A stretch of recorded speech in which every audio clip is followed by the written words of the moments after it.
রাত পেরোলেই সংস্কৃত পরীক্ষার এই দোরগোড়ায় দাঁড়িয়ে তোমাদের জন্য নিয়ে চলে এলাম ক্লাস 12 4th সেমিস্টার সংস্কৃত বিষয়ে একটি ফাইনাল সাজেশান।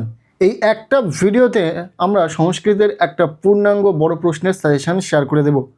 গদ্য, পদ্য ও নাটক থেকে কোন প্রশ্নগুলো পরীক্ষাতে আসতে চলেছে সেই প্রতিটা গুরুত্বপূর্ণ প্রশ্ন বলে দেব। পাশাপাশি সাহিত্যের ইতিহাস থেকে ঠিক কোন প্রশ্নগুলি পড়া থাকলে তোমরা 100% পরীক্ষাতে কমন পাবে, সেই গুরুত্বপূর্ণ প্রশ্নগুলি এই ভিডিওতে বলে দেব। পার্ট বাই পার্ট আমরা প্রতিটা প্রশ্ন দেখে নেব। ফার্স্ট আমরা দেখে নেব গদ্য থেকে গুরুত্বপূর্ণ প্রশ্নগুলি। যে গদ্যটি রয়েছে হাস্যবিদ্য কথা, এখান থেকে পরীক্ষাতে যে প্রশ্নগুলি আসার সম্ভাবনা রয়েছে তার জন্য আমরা মাত্র তোমাদেরকে 3টি প্রশ্ন সাজেস্ট করব। বেশি নয়, 3টি প্রশ্ন পড়লেই এখান থেকে 100% পরীক্ষাতে তোমার প্রশ্ন কমন থাকবে গদ্য থেকে। প্রশ্নগুলি কি কি দেখে নাও। প্রথম, হাস্যবিদ্য কথা গদ্যে চতুর্থ চোরের ধূর্ততার পরিচয় দাও। ভীষণ গুরুত্বপূর্ণ প্রশ্ন। আশা করছি তোমাদের সংস্কৃত টিচাররা এই প্রশ্নটি নিয়ে বহুবার আলোচনা করেছেন। প্রশ্নটি এতটাই গুরুত্বপূর্ণ যে পরীক্ষাতে এসে গেছে ধরে রাখতে পারো, খুব ভালো করে পড়বে। এই প্রশ্নটি একটু ঘুরিয়ে দিতে পারে। কুরুদ্ধিরূপী বুদ্ধিমান আয়ং চৌর, কে কোন প্রসঙ্গে এই উক্তিটি করেছেন, এর বুদ্ধিমত্তার পরিচয় দাও। এরপর দ্বিতীয় যে প্রশ্নটি খুব ভালো করে পড়ে যাবে, জয়ং সর্বেহপি চৌরা, কে কাকে এ কথা বলেছিল, কিভাবে সে ব্যক্তিকে চোর প্রতিপন্ন করলো। ভীষণ ইম্পর্টেন্ট প্রশ্ন, খুব ভালো করে পড়বে। প্রশ্নটি এইভাবেও আসতে পারে পরীক্ষাতে, কেন কেউ স্বর্ণ বীজ বপনে রাজি হলেন না, তার গল্প অনুসারে লেখো। খুব ভালো করে পড়বে। এরপর 3 নম্বর প্রশ্ন, অর্থাৎ গদ্য থেকে আমাদের শেষ প্রশ্ন, চতুর্থ চোর সোনার চাষের পদ্ধতি সম্বন্ধে কি বলেছিল, দেখে রাখবে। আর পারলে এখান থেকে বিষয়বস্তু বা নামকরণের সার্থকতাটা একটু দেখে রাখবে, আসতে পারে পরীক্ষাতে। ব্যাস, এই 3টি প্রশ্ন তোমরা খুব ভালো করে রেডি করে নাও। যাদের এখনও পর্যন্ত প্রশ্নগুলি পড়া নেই, সময় হাতে খুবই অল্প, এই কম সময়টুকুও তোমরা কাজে লাগাও যাতে ভালো রেজাল্ট করতে পারো। এই পরীক্ষার আগ মুহূর্তে দাঁড়িয়ে তোমাদের অনেক প্রশ্ন পড়তে হবে না, শুধুমাত্র যে সাজেস্টিভ প্রশ্নগুলো আমরা শেয়ার করছি প্রতিটা প্রশ্ন পড়লেই হবে পরীক্ষার জন্য, এগুলিই গুরুত্বপূর্ণ। এরপর যে অংশটি রয়েছে পদ্য, বনেচার ভাষণম। এই পদ্য বা কবিতা থেকে পরীক্ষাতে আসার সম্ভাবনা রয়েছে অনেক প্রশ্ন, তবে আমরা তোমাদেরকে মাত্র 3টি গুরুত্বপূর্ণ প্রশ্ন বলে দেব। এমন 3টি প্রশ্ন যে প্রশ্নগুলো তোমার যদি পড়া থাকে 100% পরীক্ষাতে পদ্য থেকে তুমি প্রশ্ন কমন পাবে।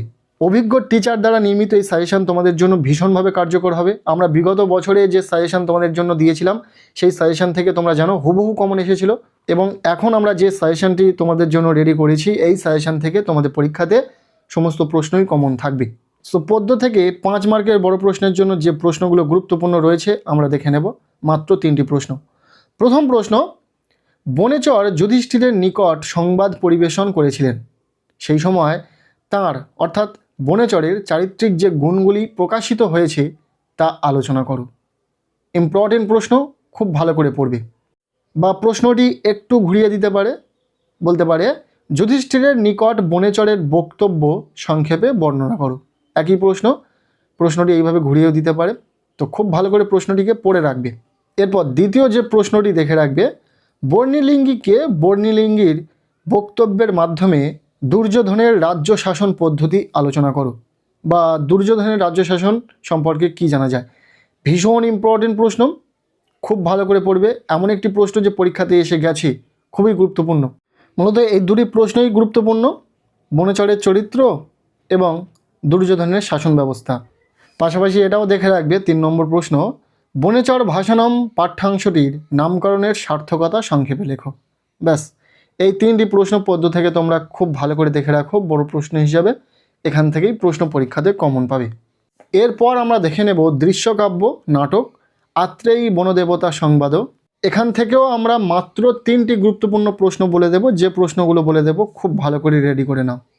প্রথম প্রশ্ন, মহর্ষি বাল্মীকির আশ্রমে আত্রেয়ীর অধ্যয়নের পথে যে 2টি প্রধান বাধা সৃষ্টি হয়েছিল তা আলোচনা করো। খুবই ইম্পর্টেন্ট প্রশ্ন। এর থেকেও বেশি গুরুত্বপূর্ণ যে প্রশ্নটি সেটা হচ্ছে 2য় নম্বর প্রশ্ন, আত্রেয়ী বনদেবতা সংবাদ নাট্যাংশে আত্রেয়ীর ভূমিকা আলোচনা করো।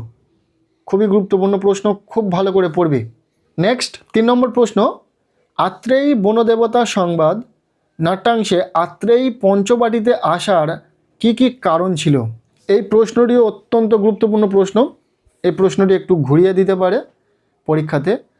আত্রেয়ী বাল্মীকির আশ্রম থেকে দণ্ডকারণ্যপবনে আসার কারণ কি ছিল? এই তিনটি প্রশ্নই তোমরা খুব ভালো করে নাটক থেকে দেখে রাখো।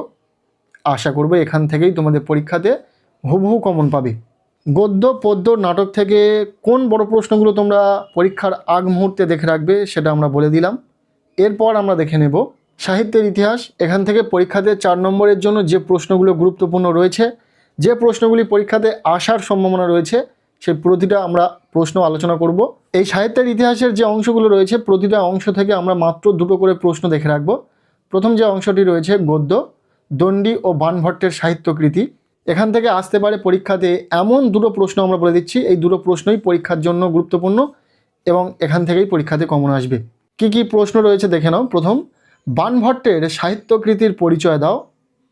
ঘুরিয়ে দিতে পারে টিকা লেখো বাণভট্ট, ইম্পর্টেন্ট। আর দ্বিতীয় দেখে রাখবে গদ্য কাব্য রচনায় দণ্ডির স্থান নির্ণয় করো।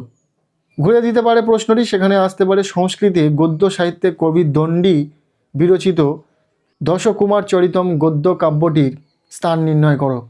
ভীষণ ইম্পর্টেন্ট প্রশ্ন। সো এই দুটি প্রশ্ন তোমরা খুব ভালো করে দেখে রাখো, এখান থেকেই পরীক্ষাতে আসার সম্ভাবনা রয়েছে।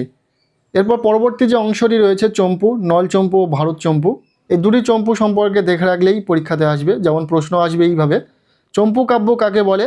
একটি চম্পু কাব্যের পরিচয় দাও, বা নির্দিষ্ট কোনো একটি চম্পু কাব্যের পরিচয় দিতে বলা হতে পারে। তোমরা ভারত চম্পুটাকে দেখে রাখবে।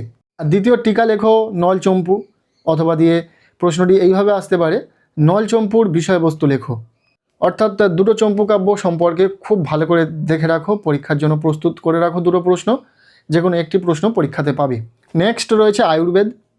আয়ুর্বেদ শাস্ত্র থেকে যে কোশ্চেনগুলো পরীক্ষাতে আসতে পারে, প্রথম, প্রাচীন ভারতের আয়ুর্বেদ শাস্ত্রের ইতিহাসে সুশ্রুত সংহিতার গুরুত্ব লেখো। ভীষণ ইম্পর্টেন্ট প্রশ্ন, প্রশ্নটি একটু ঘুরিয়ে দিতে পারে। শল্য চিকিৎসায় আচার্য সুশ্রুতের অবদান আলোচনা করো। প্রশ্নটি পরীক্ষাতে এসে গেছে, এমন একটি গুরুত্বপূর্ণ প্রশ্ন। এরপর দ্বিতীয় যে প্রশ্নটি দেখে রাখবে, চারক সংহিতা সম্পর্কে একটি তথ্যমূলক নিবন্ধ রচনা করো। প্রশ্নটি একটু ঘুরিয়ে আসতে পারে, আয়ুর্বেদ শাস্ত্র চারক সংহিতা সম্পর্কে সংক্ষিপ্ত ধারণা দাও। ব্যাস, তোমাদের সাহিত্যের ইতিহাস থেকে এই 6টা প্রশ্ন, যে প্রশ্নগুলো বলা হলো আলাদা আলাদা ভাগ থেকে আমরা তুলে ধরলাম, এই 6টা প্রশ্নই তোমরা রেডি করো। এখান থেকেই 100% পরীক্ষাতে প্রশ্ন তুমি কমন পাবে।